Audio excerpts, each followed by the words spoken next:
We all count backwards from 5, 4, 3, 2, and...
All right, everybody, if it's Tuesday, it can mean only one thing, and that one thing is it is time for Comic Book School Live. Why did this do this? Hold on.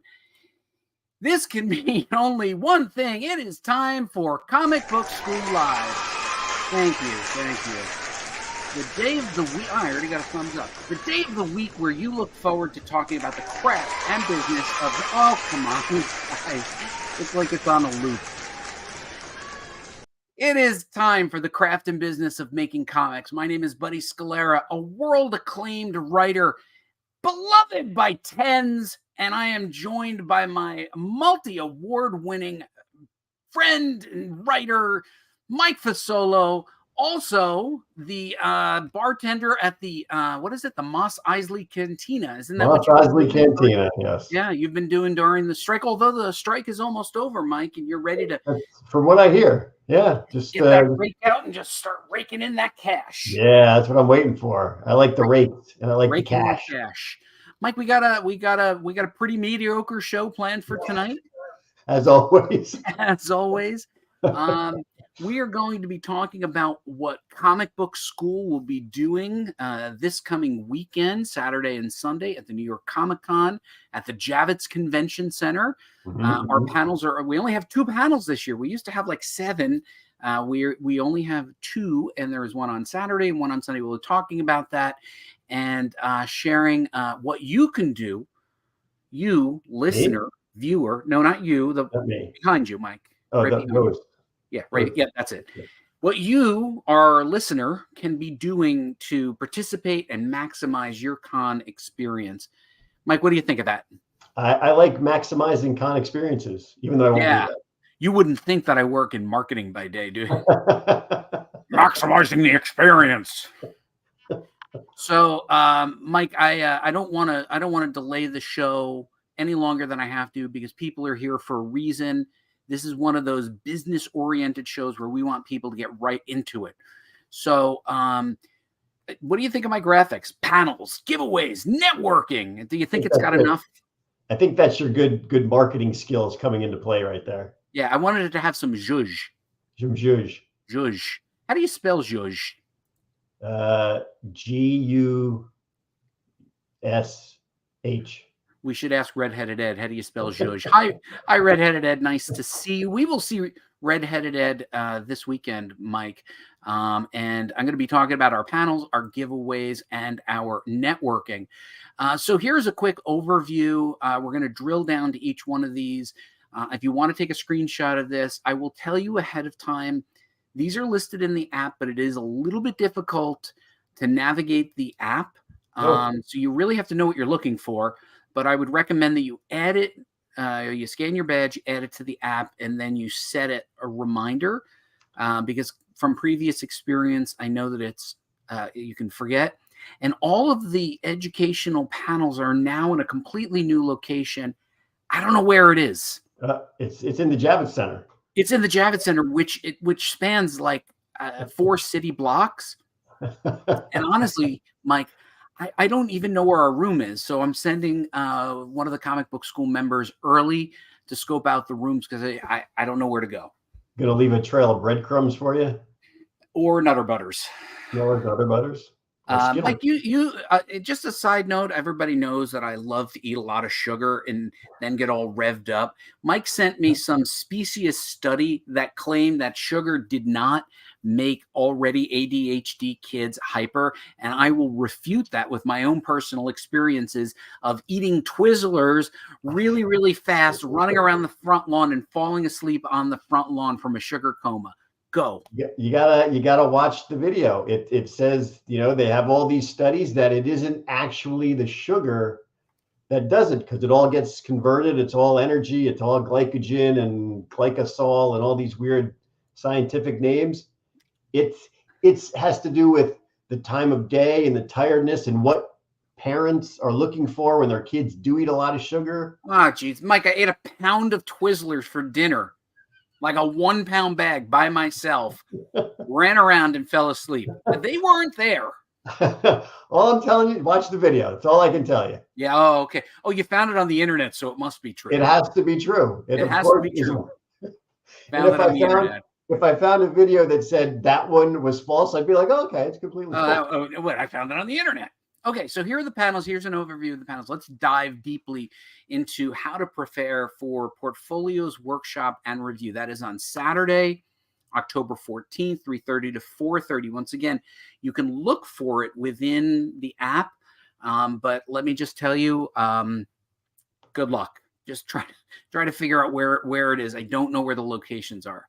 But if you're coming, you're going to see that it's a series of us, professionals, including Sean Chen, artist of Wolverine and Iron Man. He's promoting his Kickstarter.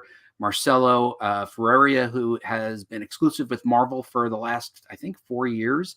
He's drawn Spider-Man and Morbius. Matt Hawkins, well known from Top Cow, has written tons of comics and has collaborated with many artists. Darren Sanchez, who is my editor at Marvel Comics, and of course our friend from Wizard. But he also worked for Valiant before he went to Wizard. I don't know if you knew that. He was actually, he worked on staff at Valiant and actually wrote a couple books.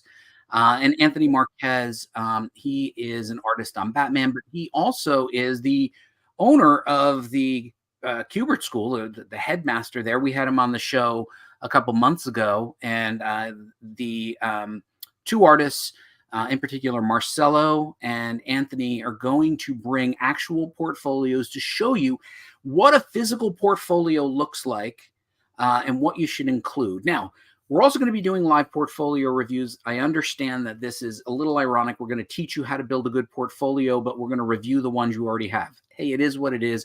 If I had 7 panels, we would have spaced it out a little bit differently, but this is what it is.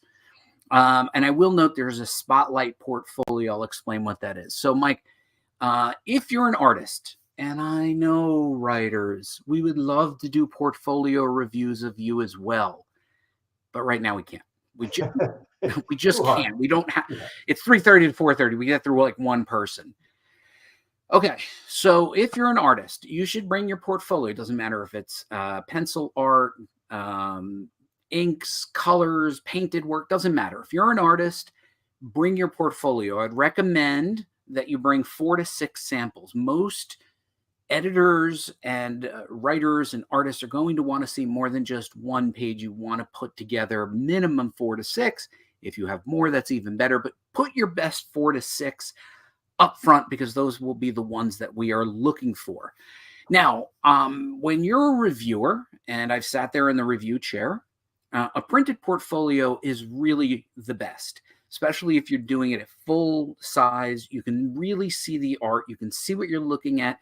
You can turn the page. Those big black portfolios that have a zipper on it are ideal. And if you draw on those, that is the best.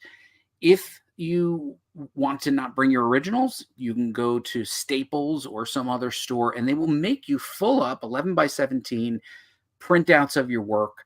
And I would encourage you to do it this way. Although we will look at iPads, but let's face it, if you're looking at somebody who's got an 11 by 17 and then somebody gives you a 10-inch by 5-inch screen, and then you have to scoot and then zoom, they'll look at it.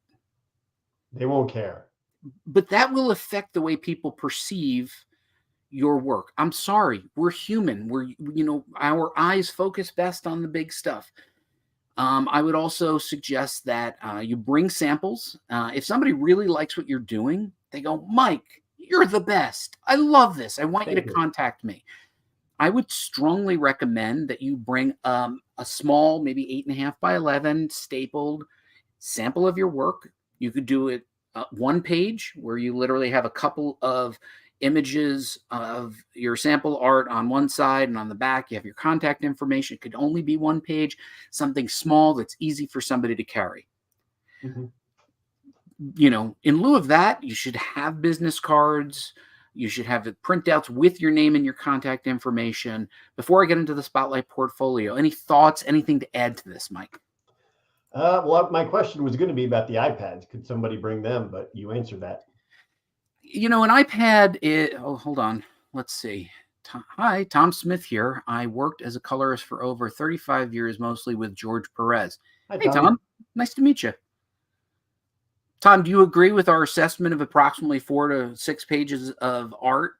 And is it different for a colorist because, you know, you're going to, you know, you might not get great printouts? Feel free to comment in the chat. Did you want sequential art, or is it just 4 to 6 random whatever? You know, it's a really good point, Mike. We are in a business of making comics. So sequential art is what we will be making. If you do a great pinup, we don't know if you can tell a visual story panel to panel. So I'm glad you brought that up. It goes without saying, if you were talking with us about comic art, you should probably bring comic art with you. If you bring covers and you're like, I could be a cover artist. Not unless you're better than the cover artists that are already out there, that are available, ready to do work. I'm sorry, it's really tough to break in as a cover artist. Like Sean Chen. Yeah. So, you know, if you're an inker, you know, show the pencils to the inks. If you're a color, show the black and whites to the colors. If you're a letterer, show your lettering work.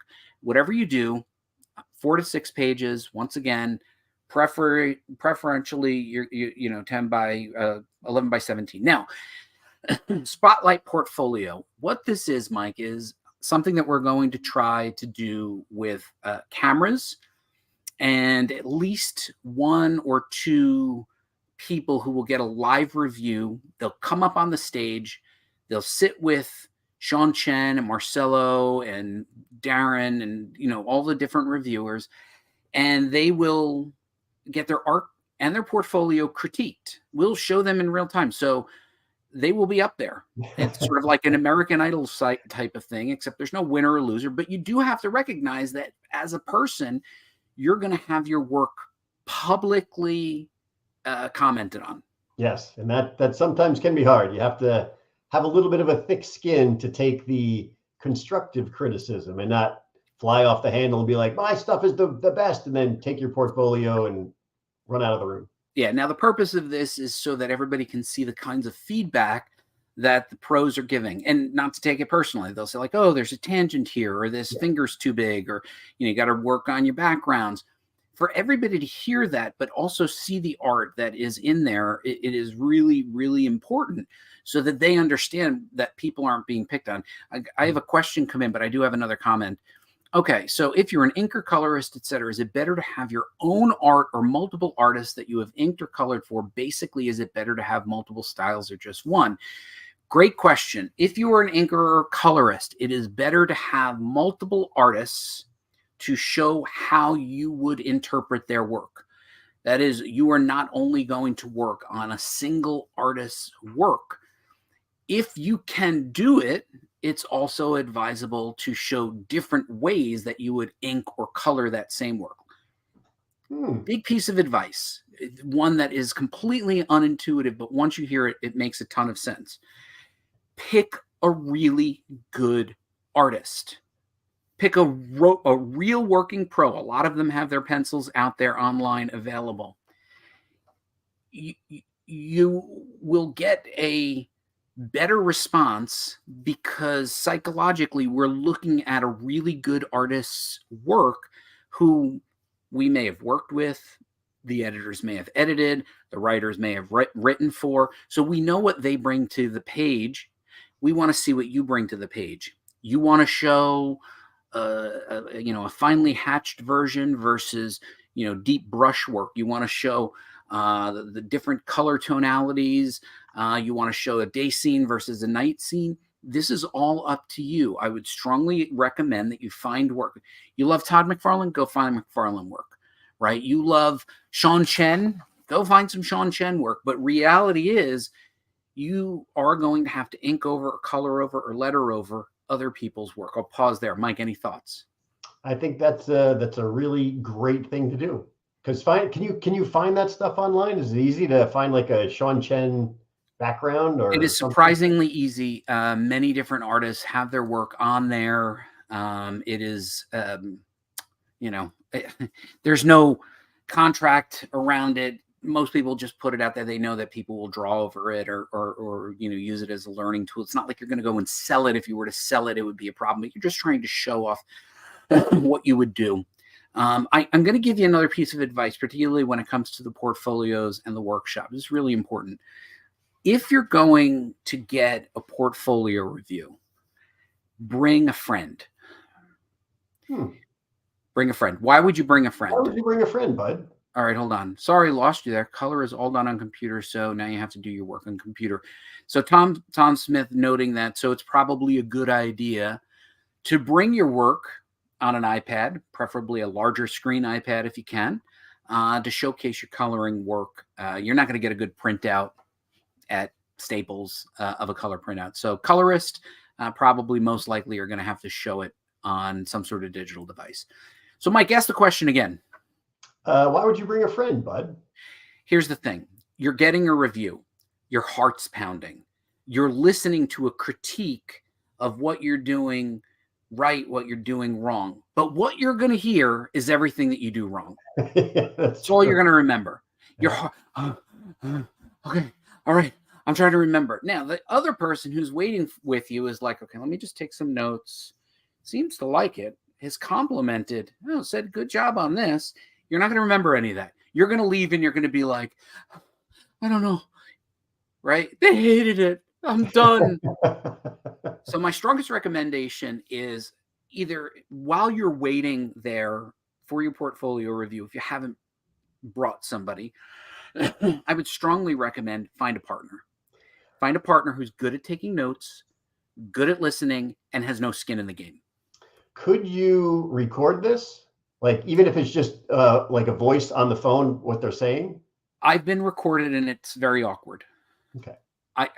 You can. Some people go, oh, can I record this? And you're like, yeah, sure. Do you want to also follow me into the restroom?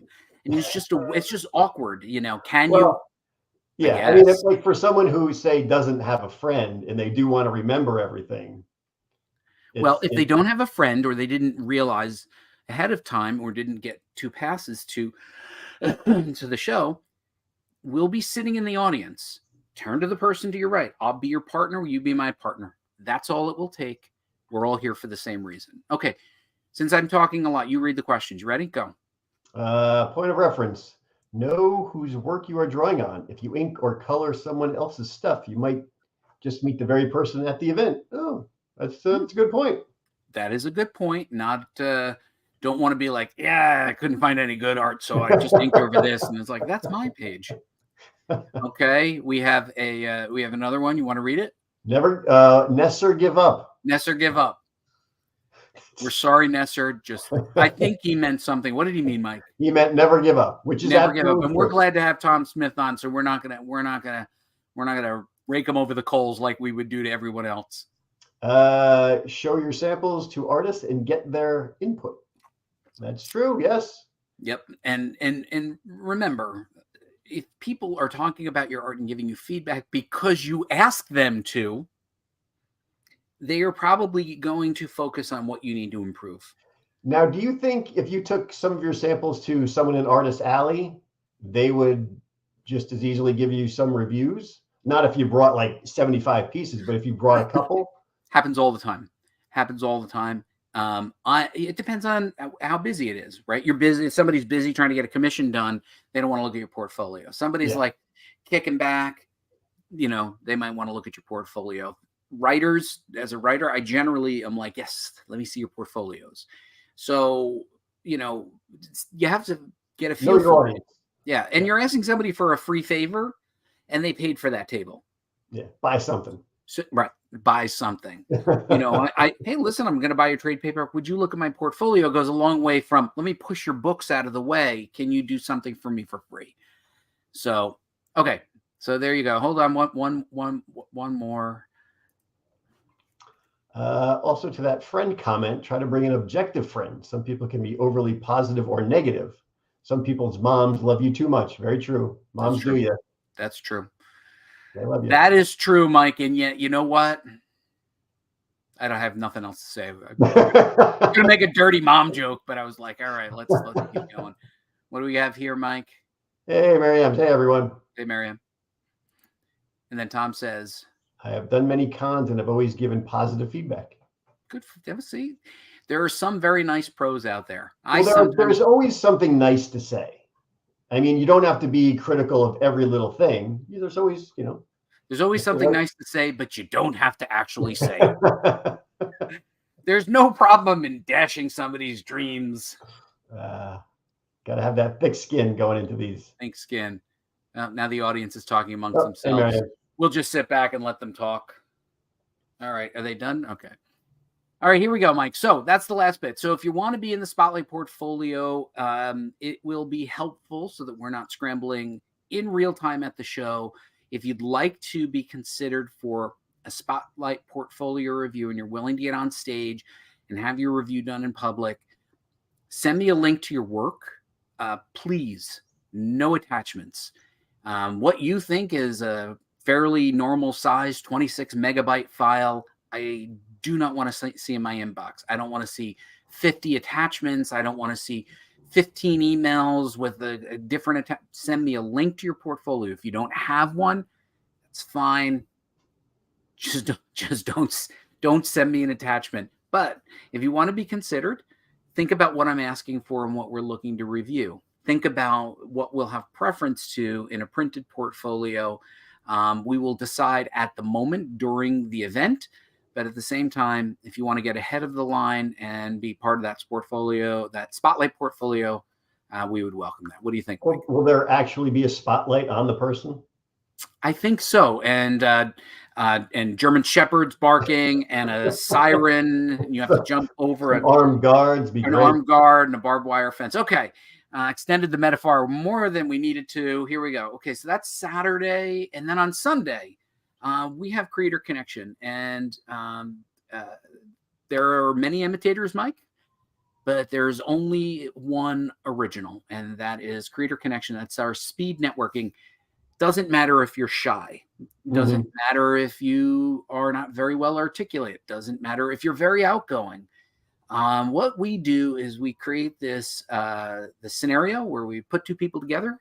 We encourage them to talk for about 3 to 4 minutes. We tell them to move along. So it's sort of like speed dating, except it's on a professional level. It's moderated by me and the comic book school team. We all know what to do. Many, many people have been discovered and created books from the work that they have done at Creator Connection. And every year, this year included, we will be showing some of the comic books that have been published because of Creator Connection. Very good. I've never participated in this, but I have seen you in action. And this is very impressive because if you are shy or socially awkward, this essentially gets you over it because you will put people together. I will. Miriam asks if there will be a bell every 3 minutes. Yes, we will be playing this bell. Or not. Move along. Move along. Carry on. Hold on. I just lost all my buttons. Uh-oh. Buttons. How bad you are with the buttons. Go ahead, Mike. Wish I could be there with the CBS crew this year. Next time, Mike. I kind of want the bell for it now. She wants the bell, so you're going to have the bell, bud. I'll have the bell.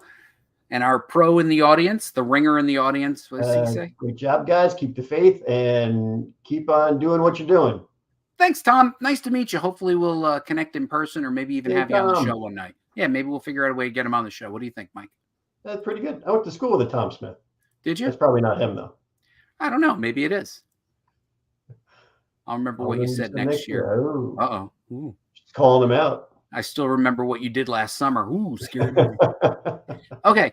Last thing. So here's what you need to bring. One of the things about Creator Connection is many people come well prepared. Probably just as many people come completely unprepared. Their heads are spinning. They don't know what to do. Here's what we're going to do. We're going to tell you what to bring. If you're an artist, any kind of artist, and this is not just sequential work. It could be sequential. You could be a penciler. You could be a cover artist. You could be a painter. You could be an inker. You could be a letterer. You could be any kind of art. Bring stuff with you. Now, once again, 4 to 6, usually the magic number. I will know within 4 to 6 samples if what you have is something that I'd like to collaborate with you. So that's more than enough. Now, printed, probably the most accessible. You can open it up. People can peek over your shoulder. It's great. And I strongly recommend it. Now, you can also do an iPad. Now, the problem with the iPad is in a lot of cases, you're holding the iPad and you're like showing somebody. And a lot of times people are just like, let me tell you, I know how to use an iPad. And then they start flipping. And then all of a sudden there's that photo of you coming out of the shower, right? It happens. If you are putting your stuff on an iPad, please make a gallery, right? Like, don't be like, oh, here's one. Oh, hold on. This is my trip. This is vacation. Oh, this is my girlfriend. This is my car. I got to get to this picture. Be organized. I think the paper, having the printout, organizes you. Yeah. You can only carry so much. It is what it is. There's not extra stuff. The idea also next is, bring your business cards and your printouts. Once again, if you're an artist or a colorist or an inker, a business card goes a long way, but also an 8.5 by 11 piece of paper that shows the work that you have and your contact information is just as good. So I'll pause there. Any final thoughts before we get into writers and editors, Mike? I have no other thoughts.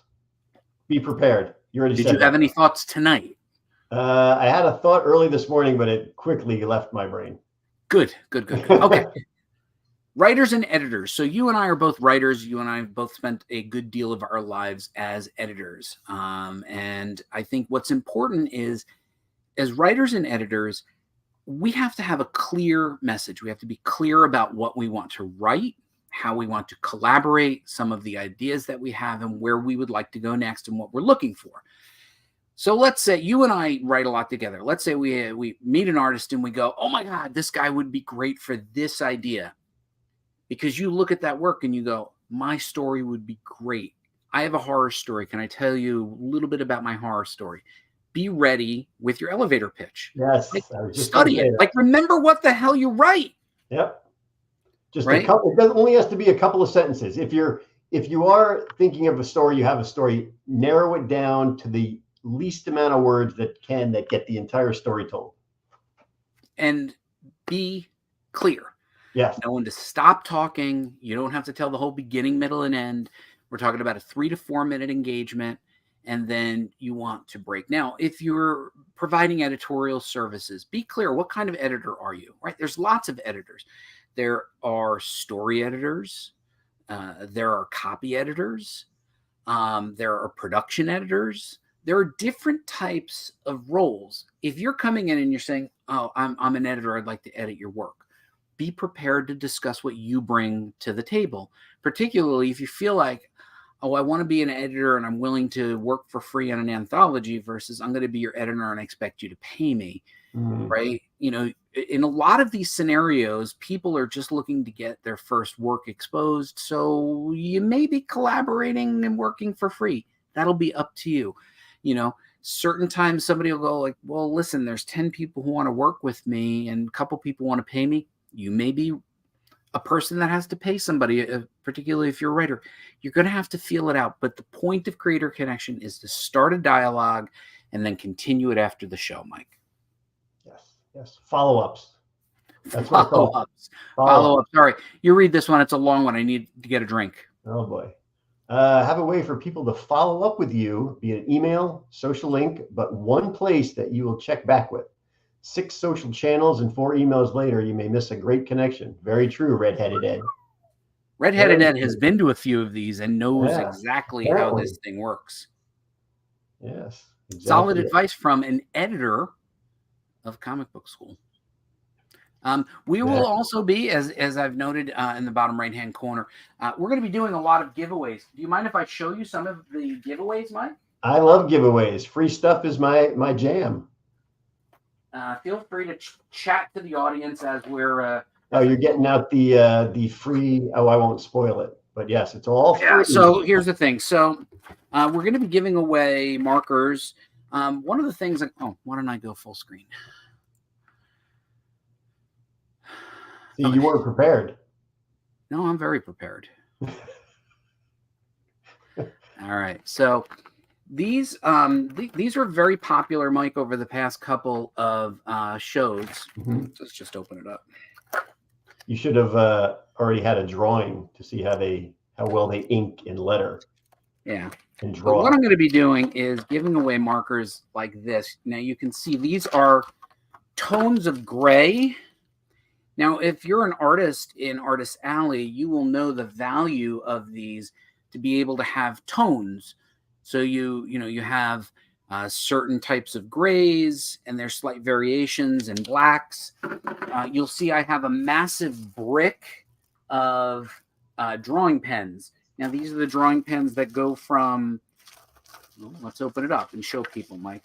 Red, the colors of the rainbow. No, so here you'll see we have the B, the 0.1, no, the 1.0, the 0.8, the 0.5, the 0.3, the 0.1, the 0500, the 0300. So they get progressively narrower. I don't think the camera's not zooming in or focusing well enough, but we'll be giving away some of these packs. These are drawing pens designed specifically. So you're going to be drawing, and then you use these pens. They're a little bit like a wash. A wash. So like a wash. Like an egg wash. Like a wash. Ink wash. Yeah, like an ink wash. And then I'll be giving away different packs like this, where you can see like we have those color packs, right? So we'll be doing some of these. I can't. Now, is this just a random giveaway, or are you going to give this to everybody? No, random. I've gotten a few additional things this year, Mike, that I haven't gotten in the past, and I was kind of psyched.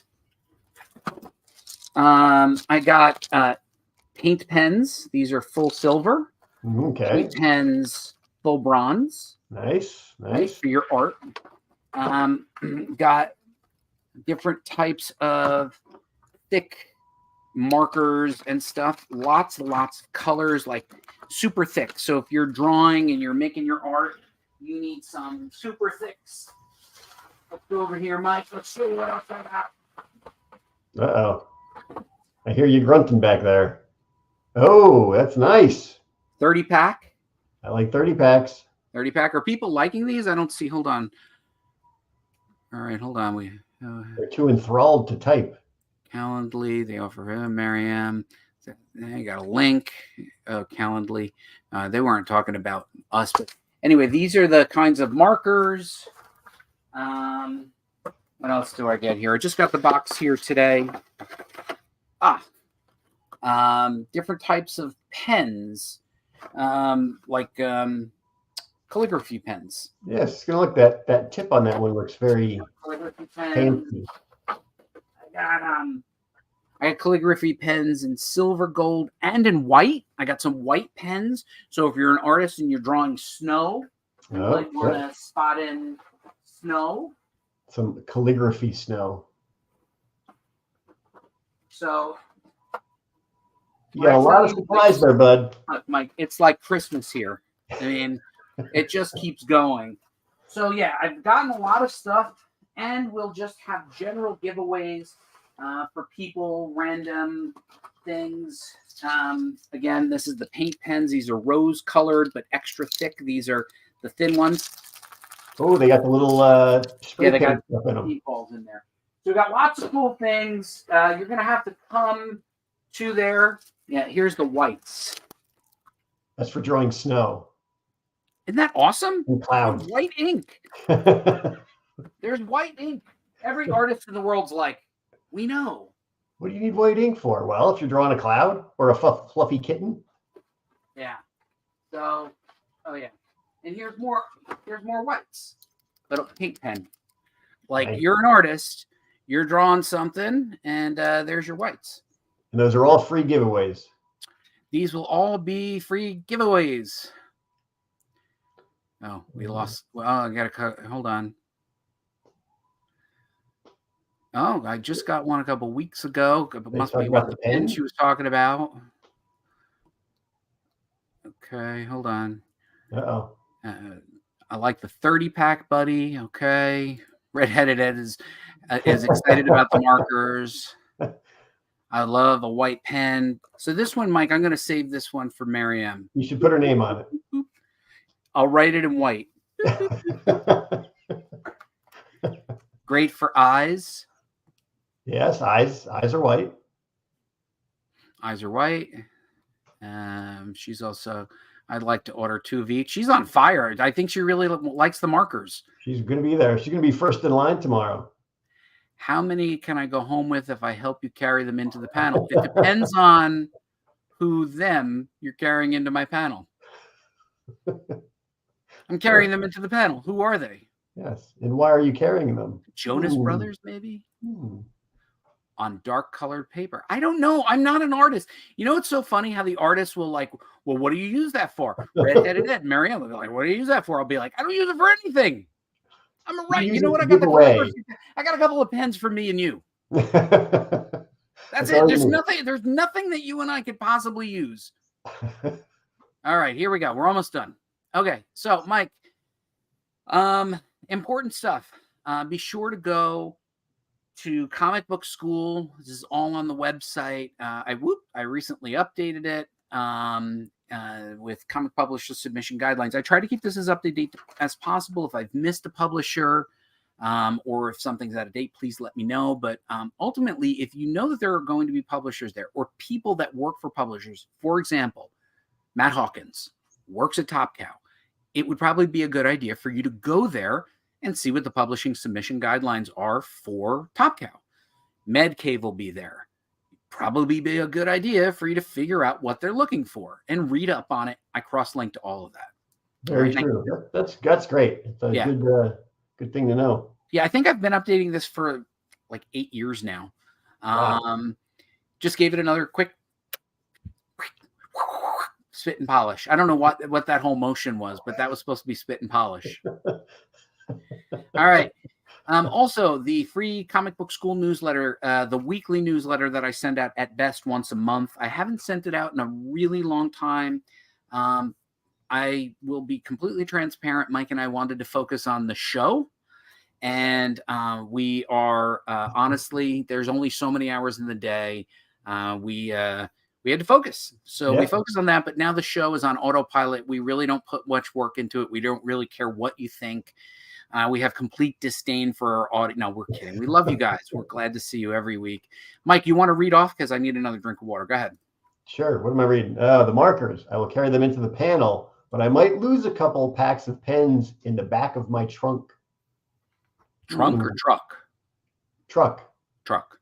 Yeah, there's no N. I can't read something. I didn't know if she had a truck. I got to squint like this. What a graphics. Love those submissions. Yeah. Winky face. All right, Mams will get a few. We call her Mams. All right. She hasn't done her newsletter in a while either. But you know what? Doesn't really matter. People still opened it. They want to know what's going on. Okay, so here's the newsletter. You can get the information. It's free. We list jobs and all kinds of other cool things. Mike, this week, I decided to lead off trivia because you didn't send me any. Yeah, that's right. I was doing something important, which I can't reveal at the moment. Okay, well. So, a little history. New York Comicon is an annual fan convention. It was first held in 2006, and in 2022, it hit 200,000 attendees. The first show, which I was at, was in 2006 at Javits. Attendance was more than anticipated. The exhibition hall could only hold 10,000. They only got 4,500 pre-sales, but too many people showed up. Professionals and exhibitors were not counted, and badges, I hate to say it, were super easy to counterfeit. Like people literally at home, they went, it's a piece of paper. Went home, they're artists. They're artists. They were like, I could redo this. There was all kinds of counterfeit badges. I'll use my white pen. They were, I'm gonna do it with my white pen and my calligraphy pen. True story. The convention hall was locked out by the fire marshal. You could only leave. You couldn't come back in. And Kevin Smith and Frank Miller were both locked out of the show and unable to get in until people left so that they could come back in. We heard the stories. The stories were true. They did wrap around the building. People did wait in line for many hours only to find out that they were not going to be let in. Wow. So it went from 10,000 to 230,000 in, I can't do that math. 10 years? 200,000. 200,000 in 2022. So with this episode, I'm sure we will push it over 230,000 at least. Easily. Yeah. We're getting at least 231,000. Oh, she told us we should act out the emojis. What is that emoji then? Is that a kiss or a giggle? What is that emoji? Well, the wink, the wink emoji. Oh, the wink emoji? And then we got to do, I guess, the smiley emoji. Yeah, two middle-aged guys going like this. that's no one needs to see that. No one needs to see that. Okay.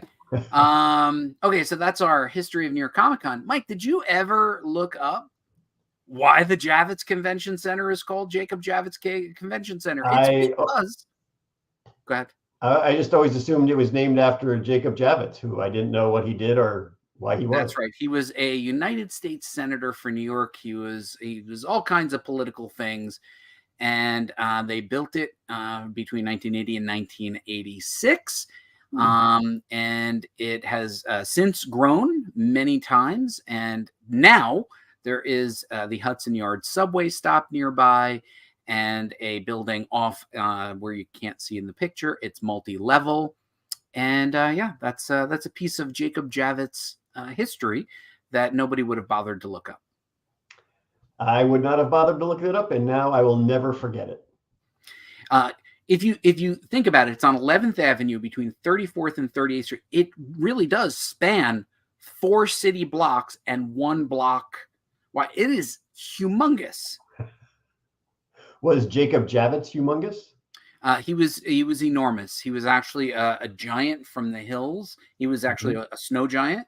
Okay. He fought Conan the Barbarian. Nice. Yeah. Well, yeah, then he deserves his own center.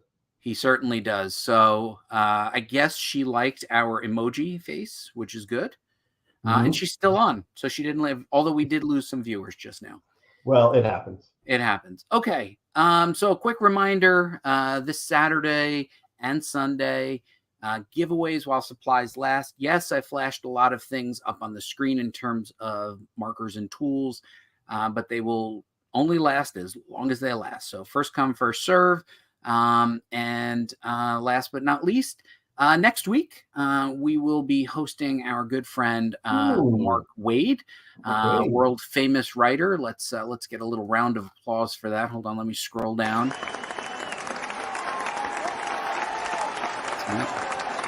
Impressive. Yeah. Mark will be coming on. All the biggest talent wants to come on. It's sort of like appearing on the 1966 Batman TV show. Celebrities just want to come on here. So Mark was like, "Oh, I really want to be on your show," and I was like, "Ah, all right, we'll see if we can find room for you. Find room for you with all 5 viewers that'll be on the show." We'll be having Mark. He'll be talking a little bit about the educational program that they have going out there in California. And look, guys, we love you. We need you. So please be sure to like, comment, and subscribe. We hope to see you at New York Comicon. If not, we will see you next Tuesday. Keep on making comics. Good night, everybody.